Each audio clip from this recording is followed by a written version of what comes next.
की रचित सुसमाचार इसका 19वां अध्याय 1 से लेकर 30 आयात। तलाक का प्रश्न।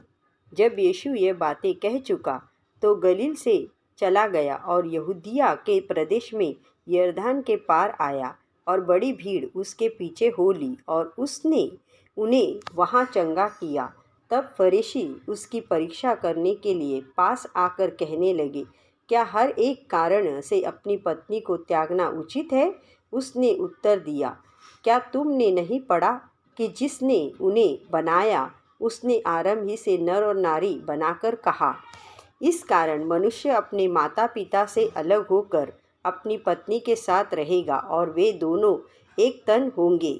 अतः वे अब दो नहीं परंतु एक तन है। इसलिए जैसे परमेश्वर ने जोड़ा है उसे मनुष्य अलग न करे। उन्होंने यीशु से कहा, फिर मूसा ने क्यों यह ठहराया कि त्यागपत्र देकर उसे छोड़ दे? उसने उनसे कहा, मूसा ने तुम्हारे मन की कठोरता के कारण तुम्हें अपनी पत्नी को छोड़ देने की अनुमति दी, परंतु आरंभ में ऐसा नहीं था। और मैं तुमसे कहता हूँ कि जो कोई व्यभिचार को छोड़ और किसी कारण से अपनी पत्नी को त्याग करे दूसरी से विवाह करे वह व्यभिचार करता है, और जो उस छोड़ी हुई से विवाह करे वह भी व्यभिचार करता है। चेलों ने उससे कहा, यदि पुरुष का स्त्री के साथ ऐसा संबंध है तो विवाह करना अच्छा नहीं। उसने उनसे कहा, सब यह वचन ग्रहण नहीं कर सकते, केवल वे जिनको यह दान दिया गया है, क्योंकि कुछ नपुंसक ऐसे हैं जो माता के गर्भ ही से ऐसे जन्मे, और कुछ नपुंसक ऐसे हैं जिन्हें मनुष्य ने नपुंसक बनाया, और कुछ नपुंसक ऐसे हैं जिन्होंने स्वर्ग के राज्य के लिए अपने आप को नपुंसक बनाया है। जो इसको ग्रहण कर सकता है वह ग्रहण करे। बच्चों को आशीर्वाद। तब लोग बालकों को उसके पास लाए और वह उन पर हाथ रखे और प्रार्थना करे, पर चेलों ने उन्हें डांटा। यीशु ने कहा, बालकों को मेरे पास आने दो और उन्हें मना न करो, क्योंकि स्वर्ग का राज ऐसों ही का है। और वह उन पर हाथ रख कर वहाँ से चला गया। धनी नवयुवक का महत्वपूर्ण प्रश्न। और एक मनुष्य ने पास आकर उससे कहा, हे गुरु, मैं कौन सा भला काम करूं कि अनंत जीवन पाऊं? उसने उससे कहा, तू मुझसे भलाई के विषय में क्यों पूछता है?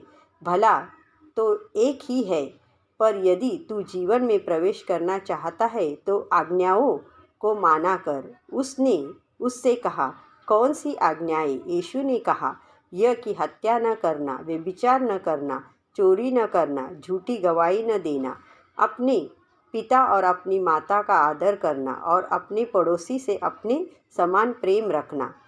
उस जवान ने उससे कहा, इन सब को तो मैंने माना है, अब मुझ में किस बात की कमी है? यीशु ने उससे कहा, यदि तू सिद्ध होना चाहता है तो जा, अपना सब कुछ बेचकर गरीबों को बांट दे और तुझे स्वर्ग में धन मिलेगा, और आकर मेरे पीछे हो ले। परंतु वह जवान यह बात सुन उदास होकर चला गया, क्योंकि वह बहुत धनी था। तब यीशु ने अपने चेलों से कहा, मैं तुमसे सच कहता हूँ कि धनवान का स्वर्ग के राज्य में प्रवेश करना कठिन है। फिर तुमसे कहता हूँ कि परमेश्वर के राज्य में धनवान के प्रवेश करने से ऊँट का सुई के नाक में से निकल जाना सहज है। यह सुनकर चेलों ने बहुत चकित होकर कहा, फिर किसका उद्धार हो सकता है? यीशु ने उनकी ओर देखकर कहा, मनुष्य से तो यह नहीं हो सकता, परंतु परमेश्वर से सब कुछ हो सकता है। इस पर पतरस ने उससे कहा, देख, हम तो सब कुछ छोड़ के तेरे पीछे हो लिए हैं, तो हमें क्या मिलेगा?